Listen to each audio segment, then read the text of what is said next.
Alors, bonjour. Donc, on va faire dans cette vidéo la correction de deux exercices que j'ai déjà à vous donner. Donc, avant de commencer, je vais vous montrer quelques astuces pour travailler et les utiliser dans ce type d'exercice. Donc, première astuce, la charge. Alors, lorsqu'on dit électron, si vous avez un électron, donc toujours la charge d'un électron, c'est moins E, avec E égale à 1,6 fois 10 à la puissance moins 19 coulomb. C'est une valeur qui est constante. La charge d'un proton, c'est égal à toujours constante C. Par exemple, si vous avez un cation, par exemple Cu 2 plus, donc vous avez 2, ça veut dire que 2 fois E. Exemple, un autre cation Al3 plus, vous avez ici 3, ça veut dire 3 fois E. Un autre exemple, anion, par exemple Q de O2 moins, vous avez 2, avec moins, ça veut dire moins 2 fois E. Q par exemple de Cl moins, c'est moins fois E. Donc ça c'est pour la charge. Maintenant on passe vers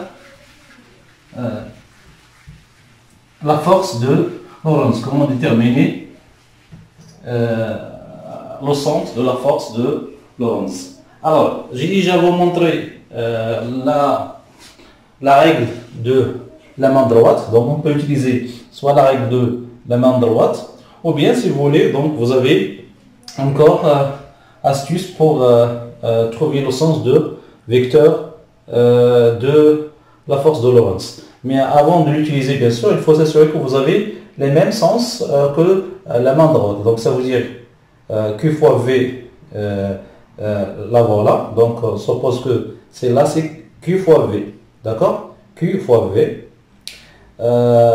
Cette face, c'est B.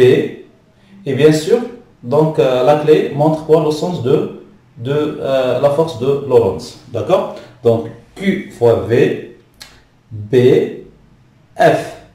Donc, on va prendre des exemples. Par exemple, si vous avez V, vous avez la charge positive et vous avez le champ magnétique en arrière. Alors, ça veut dire quoi en arrière? Ça veut dire que le sens de B est dirigé vers le tableau. D'accord? Alors, on a dit V, c'est vers le haut, avec K positif. Donc, ça veut dire que Q fois V est dirigé aussi vers le haut. Donc, voilà. C'est là, c'est Q fois V. Donc, on va Q fois V. Donc, voilà, c'est en haut. D'accord? C'est en haut. Dirigé en haut. B, là, voilà. Donc, B dirigé vers le tableau. Regardez. B dirigé vers le tableau. Donc, on a maintenant B est dirigé vers le tableau. Regardez, la force de Lorentz, c'est vers la droite. Vers la gauche. Donc, ça veut dire que F doit être vers la gauche. Voilà la force de Lorentz. On prend un autre exemple. Par exemple, V. Voilà V. Et vous avez par exemple un électron. C'est un électron. Alors, puisque c'est un électron, ça veut dire que la charge est négative. Alors, ça veut dire que Q fois V, bien sûr, le sens de Q fois V, c'est celui-là, ça veut dire vers la gauche.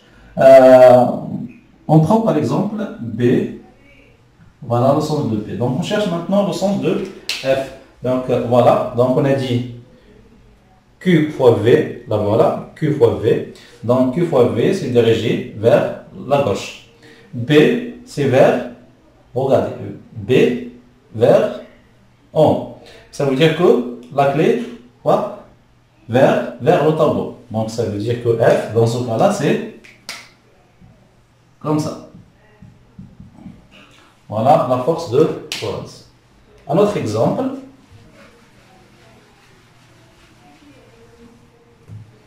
Par exemple, vous avez F, force de Lorentz.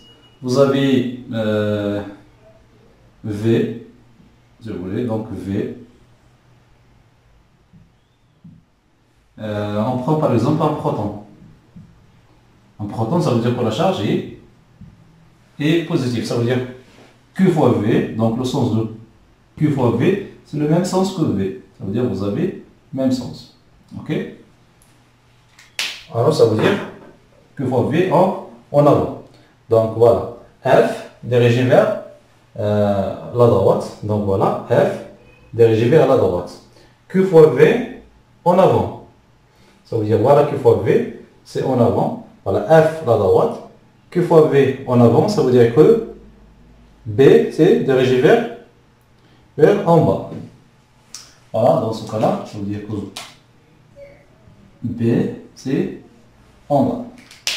Quatrième exemple. Là, on termine. On va prendre un exemple, un autre exemple. Par exemple, si vous avez B, vous avez F, et on cherche V. Bien sûr, on dit que vous avez par exemple ion, par exemple Cu2+. Et on sait que la charge de CO2+, il est comment? Il est positif. Alors, on a dit que vous avez B dirigé vers la droite. Voilà B, donc dirigé vers la droite. F, c'est vers en avant, ça veut dire sort du tableau. Voilà. La seule façon, voilà. Donc F sort du tableau. B, la droite. Ça veut dire que Q fois V, c'est vers en bas. Donc Q fois V, donc ça veut dire V en bas, puisque Q est positif. Ok. Maintenant, on va terminer. On passe maintenant vers l'exercice numéro 1.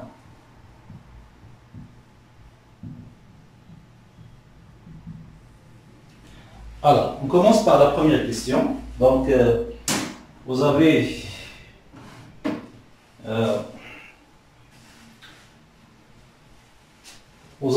deux ions. Donc, vous avez O. Vous avez le premier ion, le deuxième ion. Donc, ici vous avez X de plus, L, I de plus. Vous avez, ça veut dire 3, ça veut dire vous avez 2, vous avez 1, vous avez ici 6, ça veut dire vous avez 5, vous avez 4. Et vous avez le sens de vitesse. Voilà le sens de vitesse. Alors ça veut dire quoi? Ce figure-là. Donc ça veut dire que les ions sortent de point en vers en haut. Mais bien sûr, ils sont déviés vers la droite. D'accord? Ça veut dire quoi? Ça veut dire que la force de Lorentz, c'est vers la droite. Donc puisque normalement, si vous n'avez pas une force, toujours le sens de soit de L de plus et X de plus vers en haut. Alors puisqu'ils sont déviés vers la droite, ça veut dire qu'il y a une force qui pose une énergie qui permet bien sûr de dévier ces ions. D'accord? Donc 100% dans ce cas-là, que la force de Lorentz, voilà le sens de la force de Lorentz. Et vous avez B. Bien sûr, la première question, c'est de déterminer quoi? La direction et le sens de la force de F. Donc, la première question, donc, elle demande de déterminer le sens de F au point O. Donc, au point O, on a dit que le sens de F, c'est vers la droite. D'accord? Toujours dirigé vers le centre. Ok. Donc, la direction et horizontale. le sens vers, par exemple, vers la droite. D'accord? Ça pour la première question. On passe maintenant vers la deuxième question. Alors, la deuxième question, il demande préciser soit la représentation de B, soit en avant ou bien en arrière. Donc, on va utiliser la règle de la main droite. Donc, vous avez les deux sont des cations, ça veut dire la charge elle est positive. Alors, puisque V vers en haut, ça veut dire que Q fois V est en haut. La force, et comment la force? La force est dirigée vers la droite. Voilà, la force est dirigée vers la droite. Ça veut dire que B, elle est en avant. Ça pour la main droite. On peut utiliser quoi? Cette astuce. Alors, vous avez Q fois V dirigé vers en haut. Vous avez la force de Lorentz vers la droite. Voilà la force de Lorentz vers la droite. Q fois V en haut, ça veut dire V, il est en avant. Donc la solution vient, la représentation qui est juste, c'est en avant. Donc voilà, V c'est en avant. On passe maintenant vers la troisième question. La troisième question, donc en appliquant la deuxième loi de Newton, bien sûr, on demande quoi? De déterminer que la trajectoire est circulaire et que le rayon, bien sûr, égal et constant, si vous voulez. Alors, et aussi que le mouvement est uniforme. Alors, on commence. Donc, nous montrer que la trajectoire de L et plus est circulaire et que le mouvement est uniforme. Donc, on applique bien sûr la deuxième loi de Newton. Donc, on va commencer par système. Donc, c'est liant Li plus bilan des forces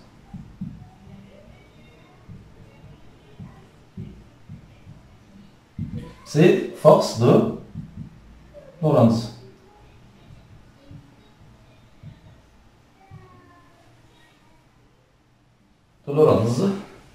Maintenant, d'après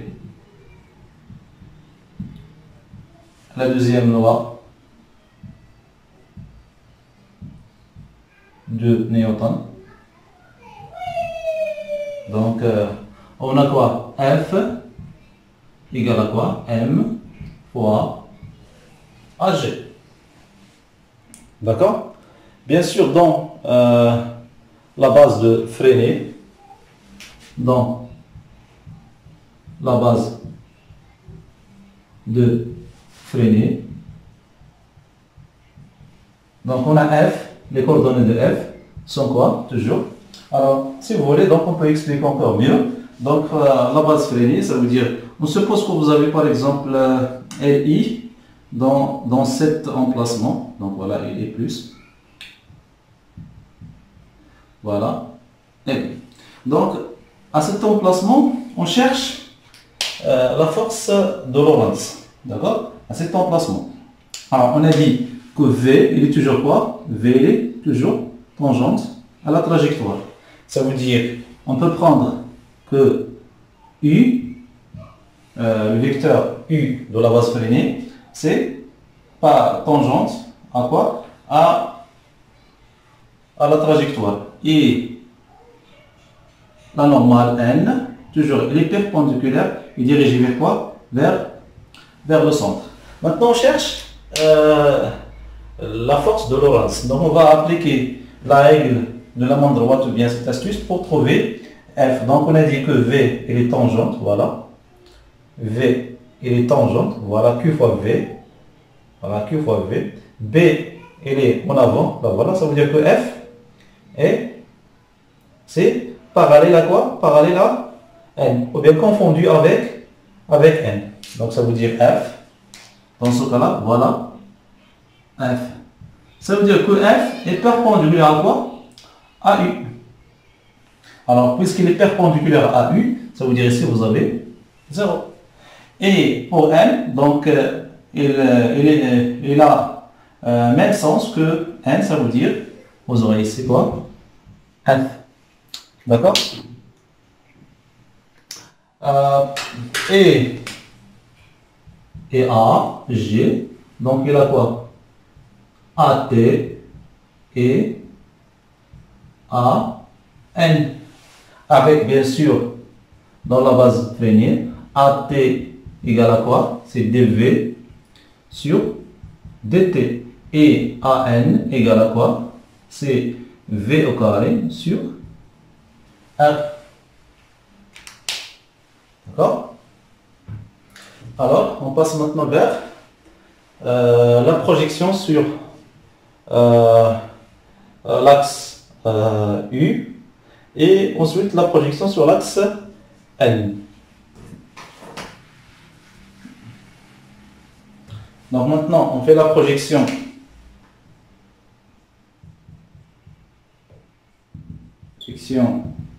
sur U, sur la base U. Donc, dans U, vous avez F, dans U égale à combien? C'est 0. Égale à M.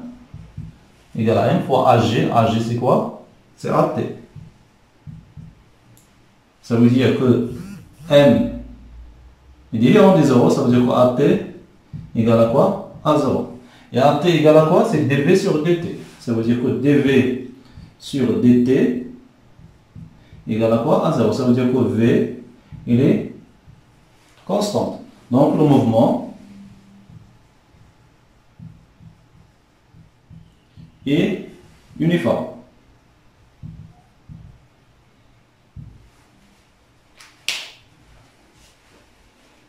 Donc maintenant, le mouvement est uniforme. On passe maintenant à démontrer que, que la trajectoire est circulaire. Pour cela, il faut déterminer l'expression de le rayon R et donc montrer que le rayon R est constant.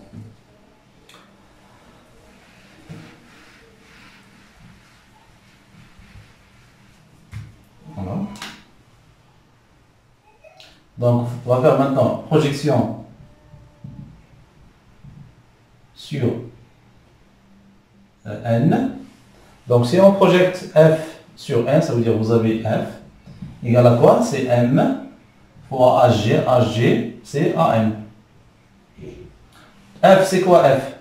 C'est Q fois V fois B. D'accord? Pourquoi? Donc, on peut, si vous voulez, donc vous avez normalement F égale à quoi? C'est Q fois V, produit vectoriel de V avec B, c'est égal à quoi? C'est Q, V fois B. Donc là, je répète. Donc le module de F égale à quoi? C'est le module de Q fois V fois B fois sin V fois B fois donc fois N, si vous voulez N. Alors normalement V est perpendiculaire au B, ça veut dire l'angle ici c'est P sur 2. Alors finalement Q est positif, ça veut dire que F égale à quoi? Q fois V fois B. Bien sûr que la valeur de normale de N c'est 1. Donc finalement vous avez que F égale à quoi? Q fois V fois B. Donc bien sûr on va remplacer F par Q fois V. Donc Q fois V fois B égale à M fois AN, c'est V au carré sur R. Donc V au carré sur R. On simplifie par V. Donc Q fois B égale à M fois V sur R. Donc R finalement égale à quoi? R.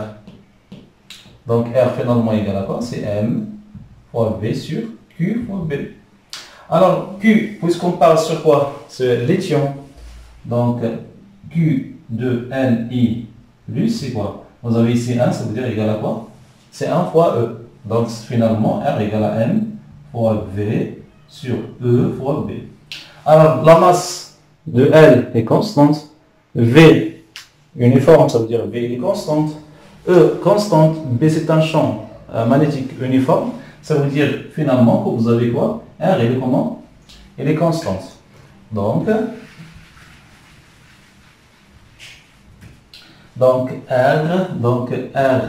de LI plus égale à M fois V sur E fois B égale à une constante. Donc la trajectoire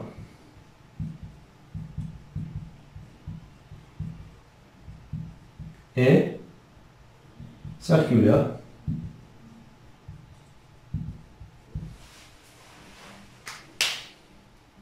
Alors ça pour la troisième question. On passe maintenant vers la quatrième question.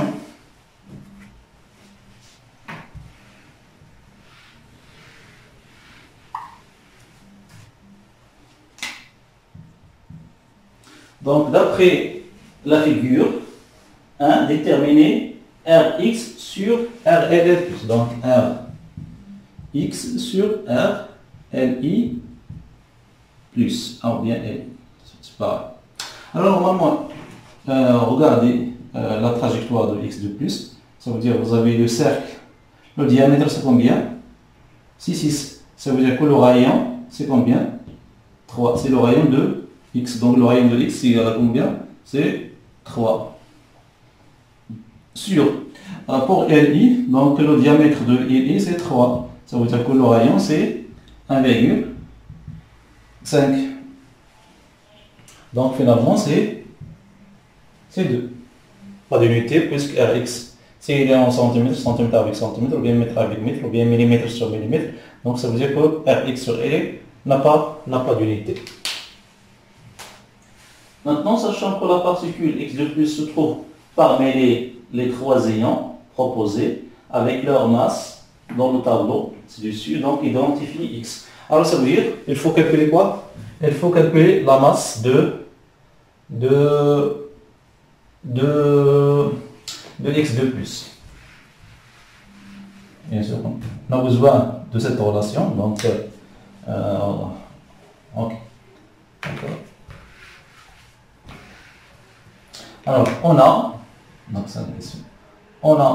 R de I plus égale à quoi? C'est M fois V sur E fois B. Ça veut dire et R de x de plus égale à quoi? M fois V sur, normalement ici c'est la charge, donc la charge de x de plus c'est 2 fois E, car 2 fois E fois B, car Q de x de plus c'est 2 fois E. D'accord? Donc finalement, Rx de plus sur RLI de plus égale à combien?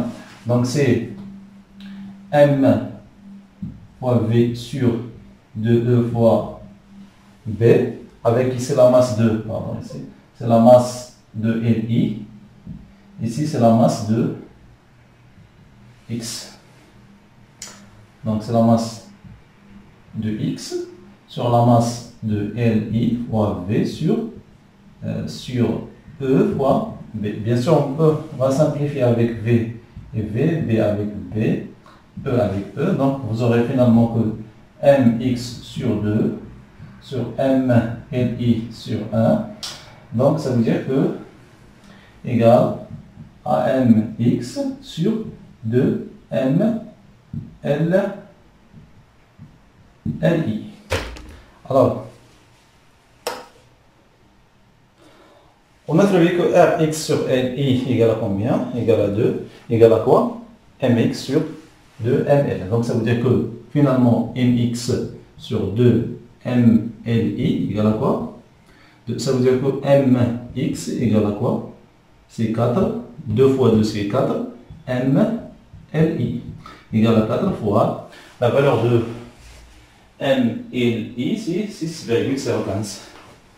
6,015, ça veut dire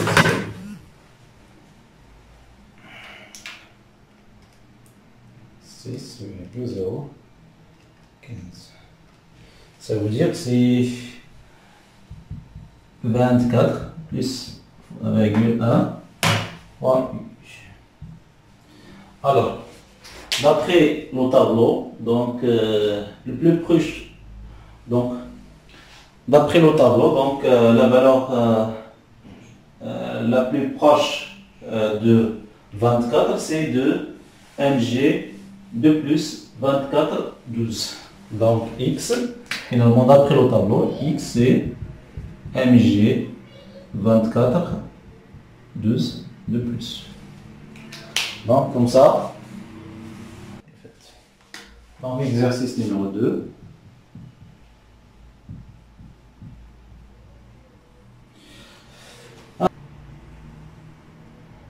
Le point 1, vous avez le premier, vous avez le deuxième. Ici vous avez le champ V, le sens de V, le champ B. Alors, et vous avez deux ions, vous avez HO2+, et O et O2-. Bien sûr, on cherche la trajectoire de chaque ion. Ici, deuxième trajectoire. Alors la même chose, donc on suppose que vous avez la charge est positive. D'accord, on va utiliser, regardez ici, au début on suppose, on cherche quoi? On cherche la trajectoire de HO2+, car il a quoi? Une charge qui est positive. Alors, V, il est en haut, ça veut dire Q fois V en haut. Voilà. Donc, Q fois V en haut. B, c'est vers quoi? C'est en arrière, ça veut dire vers le tableau. Voilà B, donc B vers le tableau. Ça veut dire que la force de Lorentz va diriger vers la gauche. Et donc, l'ion va se dévier vers la gauche. Donc, 2, c'est lui qui représente quoi? La trajectoire de quoi? De H. De plus. Bien sûr, donc on va essayer encore, bien s'assurer que la trajectoire de O2-, c'est la première trajectoire. Donc vous avez V est en haut, la charge est négative, ça veut dire Q fois V est en bas, voilà Q fois V en bas. B il est comment? B il est en arrière, ça veut dire voilà B en arrière, ça veut dire que la force dirigée vers la droite, ça veut dire que la trajectoire ou bien l'ion O2- va se dévier vers la droite. Donc c'est juste. Donc première question. Donc la trajectoire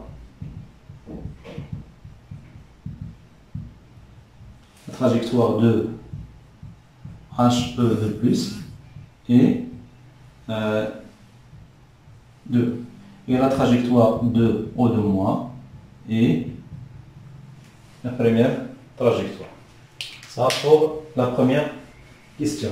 La deuxième question, on applique quoi? Montrer que de HE2+. Donc on va montrer avec même méthode. Donc on va utiliser la deuxième loi de Newton pour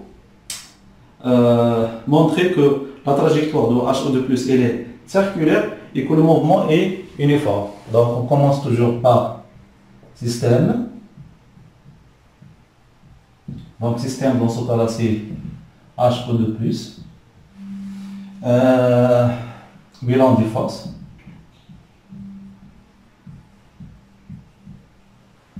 Donc c'est force de Lorentz seulement.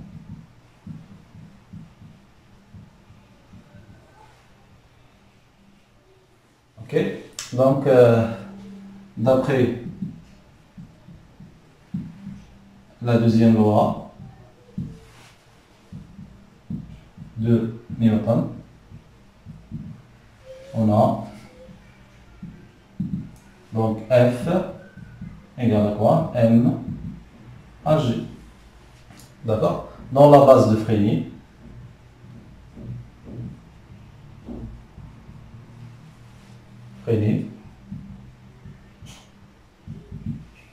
donc on a les coordonnées de F, toujours 0. F, pardon. Et les coordonnées de HG, c'est AT et AM. Avec AT, c'est d de V sur dt. Et AN, c'est V au carré sur R.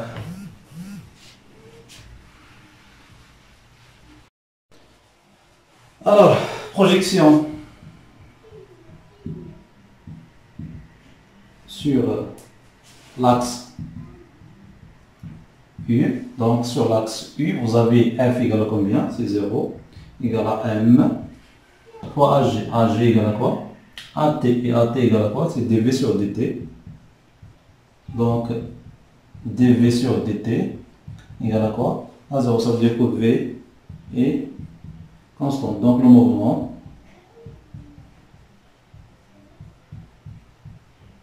est uniforme.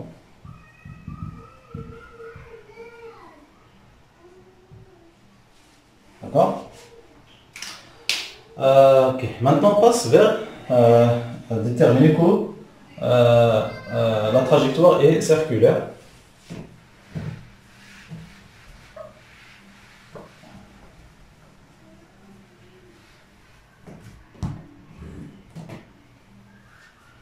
Donc, projection sur l'axe N. Donc, vous avez F égale à F égale à N fois HG, ça veut dire AN, ça veut dire V au carré sur R. V au carré sur R. Bien sûr que F, dans ce cas-là, c'est Q fois V fois B, puisque V et B sont perpendiculaires. Donc, égal à M fois V au carré sur R. Et bien sûr, on part sur HE de plus. Ça veut dire que la masse, ici, c'est la masse de HE de plus. Et le rayon, c'est le rayon de HE de plus. D'accord? La masse de HE de plus et le rayon de HE de plus. Alors, on simplifie par V. Donc, il reste que Q, ça veut dire la charge de quoi? De HE de plus fois B égale à quoi? M HE de plus fois V sur R. Donc, R finalement égale à quoi? C'est M de HE de plus fois V sur Q fois B. Donc, R finalement de HE de plus égale à quoi? C'est M de HE de plus fois V. Et la charge de HE de plus, vous avez ici 2, ça veut dire quoi? C'est 2 fois E fois B. Donc, on a déterminé. Donc, ici, le rayon, il est comment? Il est constant. Puisque la masse constante, V constante, E constante, B constante, donc le rayon est constant. Donc, finalement, que vous avez le mouvement est circulaire. Circulaire.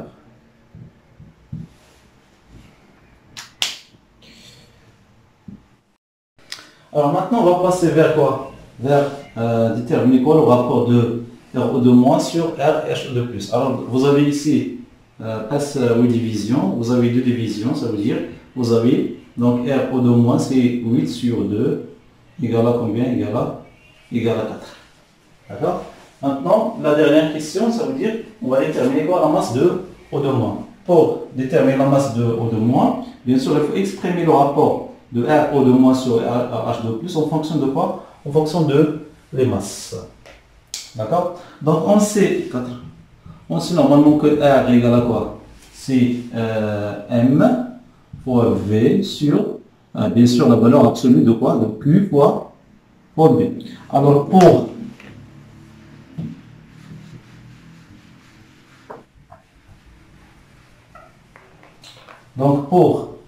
R de HE de plus, c'est M de HE de plus fois V, puisqu'ils ont même vitesse, sur Q. Q dans ce cas-là, c'est 2 fois B.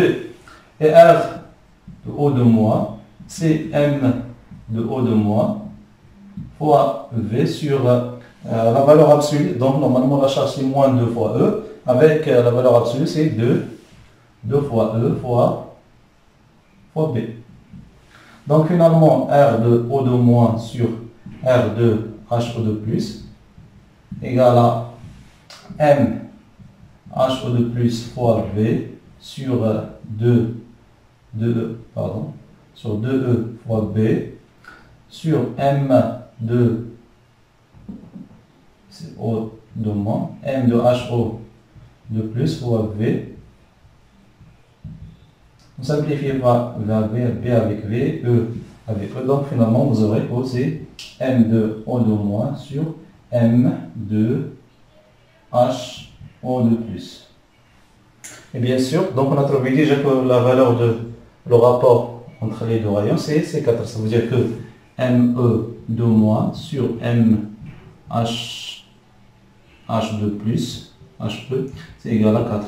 Ça veut dire que M de O2- c'est égal à 4 fois M de HE2+. Donc égal à 4 fois la masse de HE2+, c'est 6, 10